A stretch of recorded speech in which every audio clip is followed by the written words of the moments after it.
KEC65.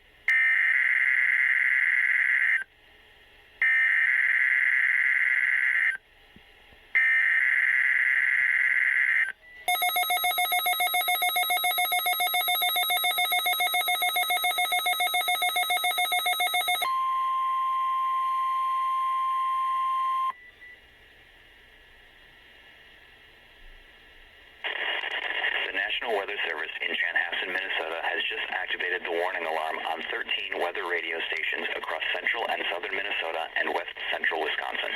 During dangerous weather situations, these specially built radios are automatically activated to warn for the hazard.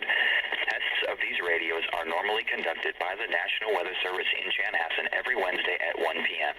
If severe weather threatens the area near the normal test time, the test will be postponed until the next good weather day. The warning alarm will be activated for selected watches, warnings, and statements affecting central and southern Minnesota and west central Wisconsin. This concludes the test of the warning system. We now return to normal programming.